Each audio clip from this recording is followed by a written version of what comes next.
Alors, je suis en compagnie de Nicolas Vigneault, qui est relationniste et porte-parole pour le ministère des Transports et de la Mobilité durable. Bonjour, Nicolas. Bonjour. On va prendre quelques moments parce qu'on s'est Mhm. rendu compte, nous, dans les derniers temps, en début d'année 2025, de mouvements du côté de Québec-Côte-de-Beaupré pour les installations pour le nouveau pont de l'île d'Orléans. Mhm. J'aimerais voir en premier lieu quels ont été les premiers éléments qui ont été faits, là, on pourrait dire, là, déjà en 2025. Ouais, ben en fait, les travaux qui sont en cours actuellement, c'est vraiment les travaux pour la mise en place des jetées. D'abord, on commence par le côté nord, comme les gens ont pu le voir, là, en bordure de l'autoroute 40.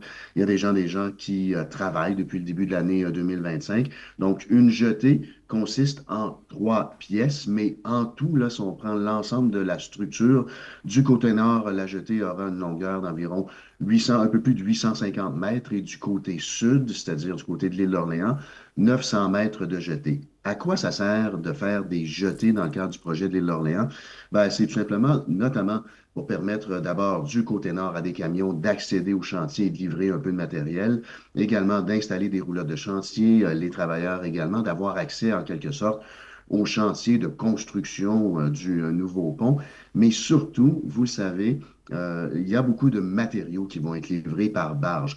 Or, ces deux jetées, tant du côté nord que du côté sud, vont permettre justement à des barges d'accoster régulièrement tout au cours des travaux pour permettre justement la livraison de matériaux. Il y a une raison fort simple à ça, notamment la problématique du pont actuel. Bien sûr, il est sécuritaire, on l'entretient, il n'y a pas de problème, mais vous savez qu'il y a des restrictions de charge sur le pont actuel. Or, il y a des matériaux qu'on ne pourrait pas livrer, évidemment, de l'autre côté, sur la rive sud, donc sur l'île d'Orléans, pour procéder à la construction du nouveau pont. Voilà pourquoi, à plusieurs égards, là, on procède par barge. Juste rappeler aux gens, la longueur totale du nouveau pont fera combien en tout? Je vous avoue, de ce côté-là, j'ai pas la longueur totale, là. J'ai pas ça sous la main, mais je vais vous trouver l'information Ah, parfait, sans faute. Là. J'ai ça pas très loin. Là. C'est seulement que je l'ai pas devant les yeux. parfait. Mais quand même, le nouveau pont, vous mentionnez qu'effectivement, il est construit à côté du pont actuel. Alors, ça nous permet justement de faire des travaux sans avoir des problèmes de circulation, c'est-à-dire sans avoir à faire des entraves sur le pont actuel. Il pourrait y avoir des entraves ponctuelles ou très limitées, mais somme toute, le fait que l'on construit la nouvelle structure carrément à côté du pont actuel, évidemment, ça nous facilite la tâche là, tout au cours des travaux.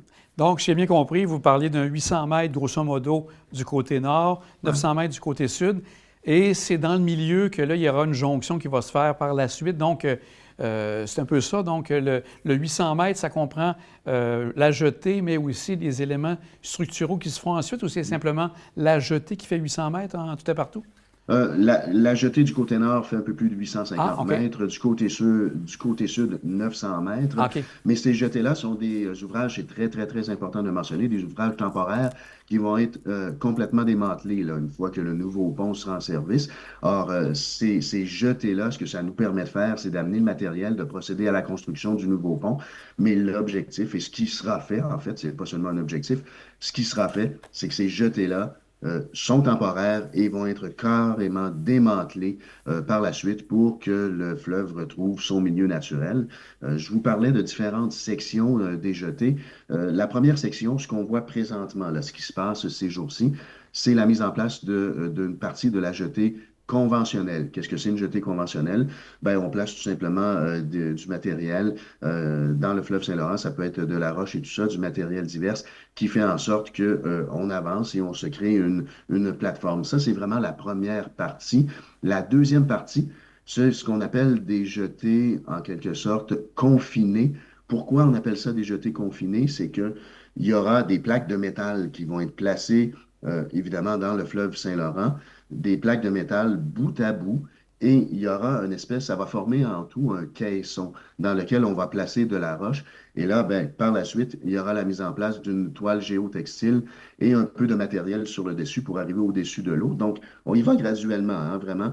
Jeter conventionnel au départ, jeter confiné par la suite. Donc, on allonge la structure et finalement, on termine tout ça avec des estacades.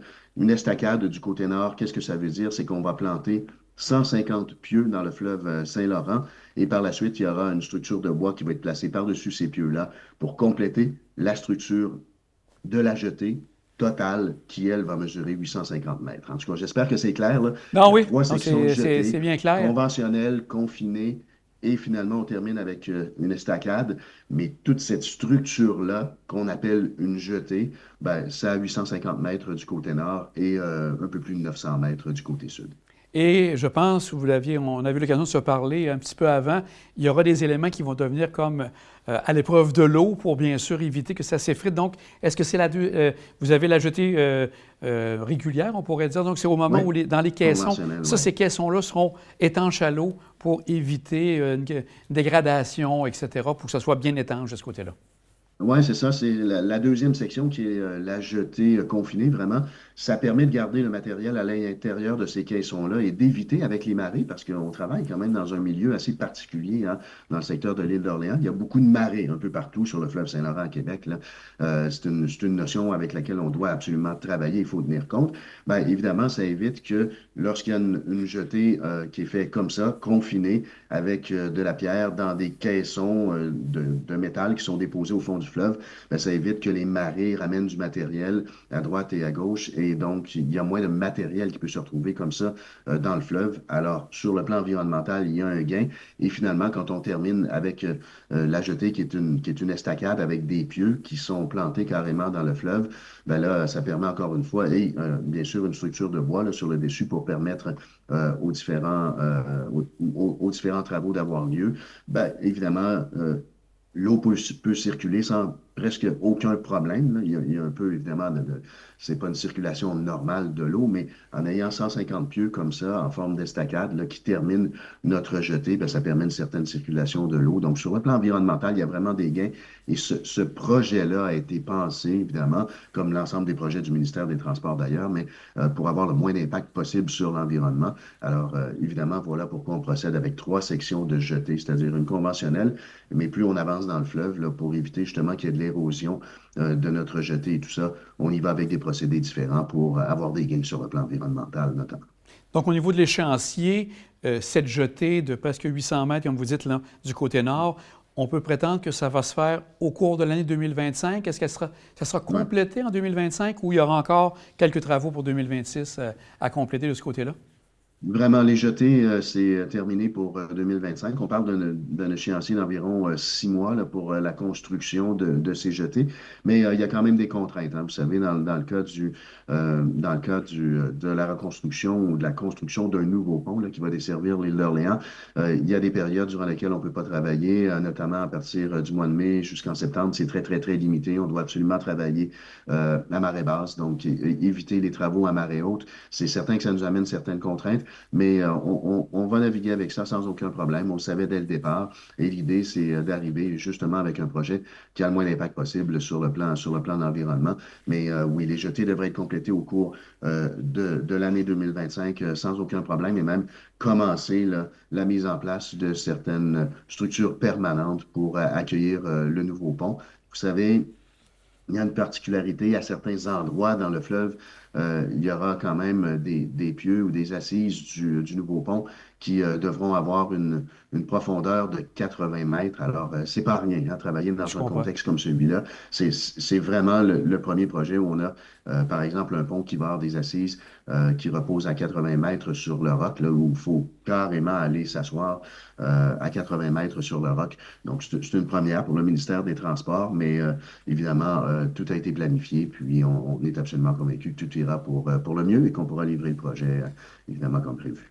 Est-ce que ça vous amène à ce moment-là, parce qu'on va du côté des réfections du pont actuel, on a des travaux qui se font de nuit. Est-ce qu'il y aura des travaux qui se feront de nuit pour accélérer le tout ou c'est pas nécessairement prévu dans dans le temps du travail ici, là, de travailler de nuit? Les travaux vont se faire de jour ou c'est juste l'heure de ce Ben, de côté-là façon s'il y aura des travaux générale, de nuit? c'est Oui. sûr, en fait, lorsqu'on fait des travaux sur le pont de l'île d'Orléans, l'idée, c'est d'avoir le moins d'impact possible sur la circulation. Il y a une voie de chaque côté, donc il n'y a pas beaucoup de marge de manœuvre.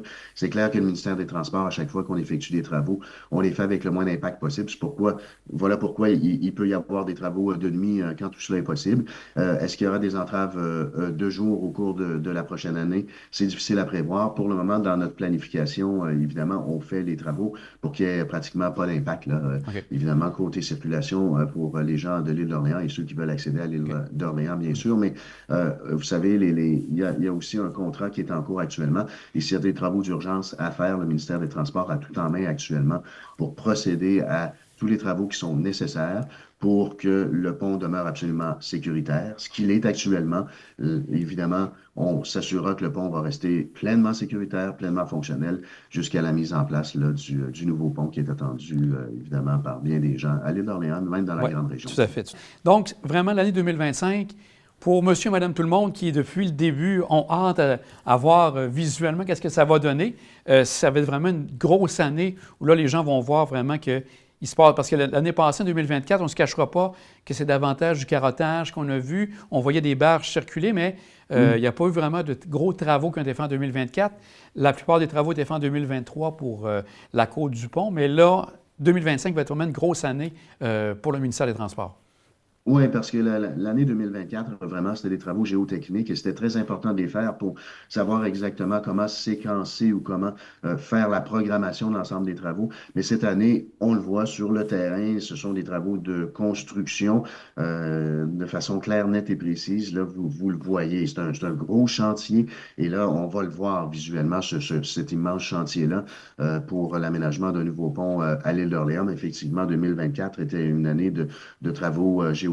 Là. C'est pour ça qu'on voyait des barges et les gens prenaient des prélèvements, effectivement, dans le fleuve Saint-Laurent sur le roc et pour s'assurer du sol et voir comment on allait intervenir et comment ça allait également influencer les travaux. Et il faut aussi dire qu'il y avait une notion d'autorisation gouvernementale. Il fallait obtenir l'ensemble des autorisations, que ce soit du ministère de l'Environnement du Québec, de Pêche et Océan Canada, par exemple. Donc, c'est le genre d'autorisation qu'il fallait obtenir avant de procéder à la mise en place des jetés. Mais maintenant, tout est en place. 2025, effectivement, ça va être une grosse année de travaux, mais même 2026, 2027, là, ce seront des années très, très importantes en termes de travaux. Les gens se posent la question, quand est-ce qu'on va voir tout ça lever de terre un peu? Ben, cette année, on parle beaucoup de nos jetés, mise en place donc des structures. On va commencer par les fondations et par la suite, c'est là qu'on verra dans les prochaines années, là, voir la structure s'élever au-dessus du fleuve Saint-Laurent jusqu'à l'inauguration du nouveau. Bien, Nicolas, c'est très clair. Donc, on est content de voir justement, il y a du mouvement, mais comme vous dites, c'est fait de façon sécuritaire et aussi tout faisant très attention aussi aux contraintes environnementales que vous êtes obligé de tenir en compte également. Effectivement. Bien, un grand merci à vous, puis à très bientôt. On aura sûrement l'occasion de se reparler d'ici les prochains mois. Merci, Jean. Au revoir. Au revoir.